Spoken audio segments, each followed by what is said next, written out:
Everyone, welcome to your channel. So చాలామంది కాగ్నిజెంట్లో select అయ్యారు కదా, జెన్సీ నెక్స్ట్ అనేసి. సో వాళ్ళకందరికీ ఫస్ట్లీ కంగ్రాచులేషన్స్. ఈరోజు మనం డిస్కస్ చేసుకునేది మెయిన్లీ వాళ్ళ కోసమే. అసలు జెన్సీలో ఏముంటుంది, ఇంటర్న్షిప్లో మనకి ఏమొస్తుంది, అంటే ప్యాకేజెస్ ఎంత, శాలరీస్ ఎంత వస్తాయి, ఇవన్నీ ఈరోజు మనం డిస్కస్ చేసుకుందాం. ఓకే, ఫస్ట్ జెన్సీ గురించి డిస్కస్ చేసుకుందాం. జెన్సీ ప్యాకేజ్ అనేది 4 lakhs ప్యాకేజ్ కదా. మీకు ఎలా ఉంటుందంటే, మీకు ఇప్పుడు ప్రోగ్రామర్ అనలిస్ట్ ట్రైనీ అనేసి రోల్ అనమాట.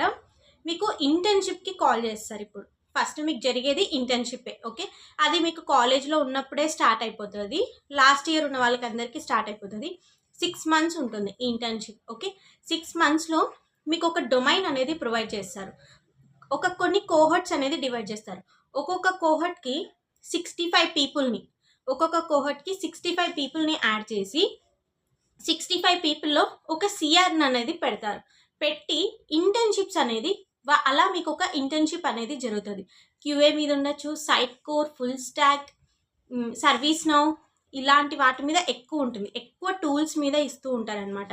లైక్ సేల్స్ ఫోర్స్, పెగా, ఇలాంటి వాటి మీద మీకు ట్రైనింగ్ అనేది ఇస్తారు ఇంటర్న్షిప్లో. ఓకే, ట్రైనింగ్ అంతా బాగా జరుగుతుంది. మరి మీకు శాలరీ ఎప్పుడు వస్తుంది ఇంటర్న్షిప్లో ఉన్నప్పుడు అంటే ఎంత వస్తుంది ఏంటి అనేది మనం మాట్లాడుకుందాం. ఓకే, ఇంటర్న్షిప్లో ఉన్నప్పుడు మీకు శాలరీ ఎంత వస్తుంది అంటే 8,000 వస్తుంది. 6,000 నుంచి 8,000 వరకు వస్తుంది. అది కూడా మీ పర్ఫార్మెన్స్ బేస్ చేసుకొని, మీరు ఎంతవరకు పర్ఫార్మెన్స్ ఇస్తున్నారో అలాంటి బేస్ చేసుకొని ఇస్తారు. ఓకే, ఫస్ట్ థింగ్ వచ్చేసేసి, ఇఫ్ నువ్వు జెన్సీ రోల్ కాబట్టి నీకు ఫస్ట్ 2 months ఇంటర్న్షిప్ నుంచి ఎటువంటి అమౌంట్ అయితే రాదు. ఆఫ్టర్ 2 months తర్వాత స్టార్ట్ అవుతుంది నీ ఇంటర్న్షిప్ అమౌంట్ అనేది. 2 months, ఇప్పుడు సపోజ్ మీ ఇంటర్న్షిప్ 6 months అనుకో, ఫస్ట్ 3 months అన్పెయిడ్ అనమాట. మీకు ఎటువంటి పెయిడ్ అనేది ఉండదు. నెక్స్ట్ 3 months మీకు పే చేస్తారు. అది కూడా మీ పర్ఫార్మెన్స్ బేస్ చేసుకొని. కొందరికి 4K వస్తుంది, కొందరికి 6K వస్తుంది, కొందరికి 8K కూడా వస్తుంది. ఇలా జరుగుతుంది అనమాట. ఓకే, ఇది పేయబుల్ స్ట్రక్చర్. మరి ఇంటర్న్షిప్ క్వాలిఫై ఎలా అవుతాం ఏంటి అంటే, ఒక వెబ్సైట్ అనేది ఇస్తారు వాళ్ళే. అందులో డైలీ మీకు అసెస్మెంట్స్ అనేవి పెడతారు. వీక్లీ అసెస్మెంట్స్ ఉంటుంది అండ్ డైలీ కొన్ని కోహర్ట్స్కి డైలీ అసెస్మెంట్స్ ఉంటాయి, డైలీ టాస్క్స్ ఉంటాయి, కొన్ని మెయిల్స్ ఇస్తారు. ఆ మెయిల్స్కి మీరు ఏ టాస్క్ అయితే ఫినిష్ చేశారో ఆ టాస్క్ని వాళ్ళకి షేర్ చేయాలి. ఓకే, ఎవరైతే మనకి ట్రైనింగ్ ఇస్తారో వాళ్ళకి షేర్ చేసేయాలన్నమాట. సో ఈ ట్రైనింగ్ పీరియడ్లో ఇంటర్న్షిప్ అనేది ఎవరైతే కాగ్నిజెంట్లో జాయిన్ అవుతున్నారో, ఇంటర్న్షిప్ అనేది క్రూషియల్ పార్ట్ అనమాట.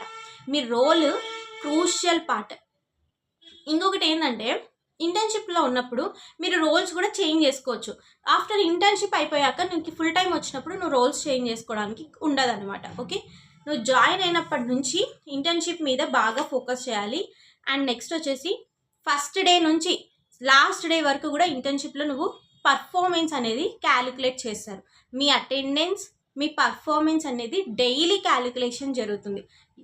డైలీ అంటే డైలీ ఇంకా. ఓకే, ఎన్ని డేస్ ఉంటే అన్ని డేస్ ఇలా ఉంటుంది అనమాట ఇంటర్న్షిప్లో.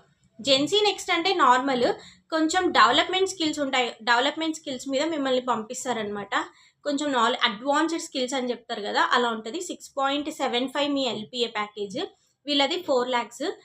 మీకు ఫుల్ టైం ఆపర్చునిటీ రావాలంటే ఇంటర్న్షిప్లో ఉండే వాళ్ళకి ఫస్ట్ థింగ్ ఏంటంటే, క్రూషియల్ థింగ్ ఏంటంటే, మీకు ఇంటర్న్షిప్ అయిపోయాక ఒక ఇంటర్వ్యూ అనేది పెడతారు. అసెస్మెంట్ పెట్టేస్తారు. అసెస్మెంట్లో క్వాలిఫై అయిన వాళ్ళందరినీ ఫిల్టర్ చేసి వాళ్ళకి ఇంటర్వ్యూ షెడ్యూల్ చేస్తారు. ఫస్ట్ ఇంటర్వ్యూలోనే నువ్వు క్వాలిఫై అవ్వాలి. ఫస్ట్ ఇంటర్వ్యూలో నువ్వు క్వాలిఫై అవ్వలేదే అనుకో, సెకండ్ ఇంటర్వ్యూకి పంపిస్తారు అన్నదంతా అబద్ధం. ఓకే, ఇంకా నీకు సెకండ్ ఇంటర్వ్యూ ఉండదు, థర్డ్ ఇంటర్వ్యూ ఉండదు. అక్కడితోనే నువ్వు క్లోజ్. ఇంటర్న్షిప్ అక్కడితో అయిపోయింది. నీకు ఎటువంటి సర్టిఫికేషన్ రాదు, because you failed in the internship. Okay, నువ్వు ఫస్ట్ ఇంటర్వ్యూలోనే కొట్టుకొని రావాలి. ఫస్ట్ ఇంటర్వ్యూలోనే నువ్వు ఇంటర్న్షిప్ పోలేదు, యాక్సెస్ కాలేదు, అసెస్మెంట్ రాయలేదు, పర్ఫార్మెన్స్ లేదు అంటే సెకండ్ ఇంటర్వ్యూ ఇవ్వరు, జస్ట్ చెప్తారు అంతే. సెకండ్ ఇంటర్వ్యూ ఛాన్సే ఉండదు, థర్డ్ ఇంటర్వ్యూ ఛాన్సే ఉండదు. అక్కడితో నీ ఇంటర్న్షిప్ అయిపోయింది అని అర్థం. నువ్వు ఇంకా ఆఫర్ వదులుకోవాలి అని అర్థం. ఓకే, అది అందుకే ఇంటర్న్షిప్ అనేది చాలా క్రూషియల్. చాలామంది లైట్గా తీసుకుంటారు. మీరు ఏం చేయాలంటే, ఇంటర్వ్యూ బాగా ఇవ్వాలి. మెయిన్ థింగ్, ఇంటర్న్షిప్ అయిపోయాక ఇంటర్వ్యూ బాగా ఇవ్వాలి. ఇంటర్న్షిప్లో ఉన్నప్పుడు అటెండెన్స్ బాగా మెయింటైన్ చేయాలి. ట్రైనింగ్లో ఉన్నప్పుడు టాకెటివ్ థింగ్స్ ఉండాలి. Assessments task with in the time ఫ్రేమ్లో నువ్వు ఫినిష్ చేయాలి. ఈ మాత్రం ఉంటే చాలు, you will get good knowledge. Okay, internship మీద మీకు ఒక మంచి రికగ్నైజేషన్ అనేది జరుగుతుంది. ఓకే, ఇది అనమాట. నెక్స్ట్ ఏంటి అంటే, సో సెకండ్ ఇంటర్వ్యూ క్వాలిఫై అవ్వరు అని చెప్పాను కదా, ఇంకా ఫస్ట్ ఇంటర్వ్యూలోనే నువ్వు ఏమాత్రమైనా క్వాలిఫై అయిపోవాలి. ఇంకా సరే, ఇంటర్న్షిప్ శాలరీ గురించి మాట్లాడుకున్నాం. ఇంటర్న్షిప్లో ఎంత వస్తుంది ఏంటి అనేసి డిస్కస్ చేసుకున్నాం కదా. ఇప్పుడు మనకి ఫుల్ టైం వచ్చేసాక శాలరీ ఎంత వస్తుంది అంటే, మీకు 4 lakhs ప్యాకేజ్ చెప్పారు కాబట్టి మీ ప్యాకేజ్కి తగ్గట్టు మీకు 26,000 అనేది ఇన్ హ్యాండ్కి వస్తుంది. ఎవరికైతే 4 lakhs ప్యాకేజ్ వాళ్ళకందరికీ 26,000 అనేది ఇస్తారు. ఓకే, తర్వాత మీకు బోనసెస్ ఎలా ఉంటుంది అంటే, కొన్ని రేటింగ్స్ ఉంటాయన్నమాట. రేటింగ్స్ ఎలా ఉంటాయి, 5 రేటింగ్స్, 5కి 4 రేటింగ్, 3 రేటింగ్ అలా వచ్చిందనుకో మీకు బోనస్ అనేది ప్రొవైడ్ చేస్తారు 6 monthsకి.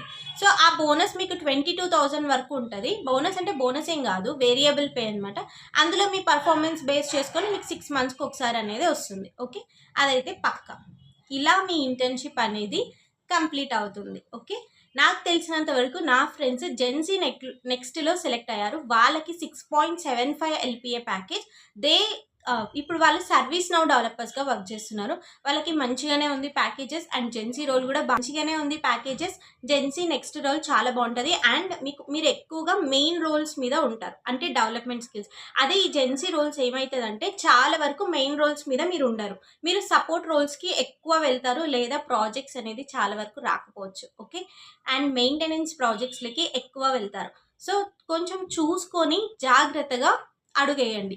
ఫస్ట్ ప్రాజెక్ట్ వచ్చేసింది కదా అనేసి వెంటనే వెళ్ళిపోకుండా, ఒకవేళ అది సపోర్ట్ ప్రాజెక్ట్ అయితే you have to wait for development project. నువ్వు డెవలప్మెంట్ ప్రాజెక్ట్ వచ్చే వరకు కూడా వెయిట్ చేయాలన్నమాట. ఓకే, ఇదైతే మెయిన్లీ మీకు చాలా చాలా ఇంపార్టెంట్. ఓకే, కాగ్నిజెంట్లో జాయిన్ అయ్యే వాళ్ళకి, నాకు తెలిసి ఇంటర్న్షిప్లో ఉండే వాళ్ళకి ఈ ఇన్సైట్స్ అయితే సరిపోతాయి.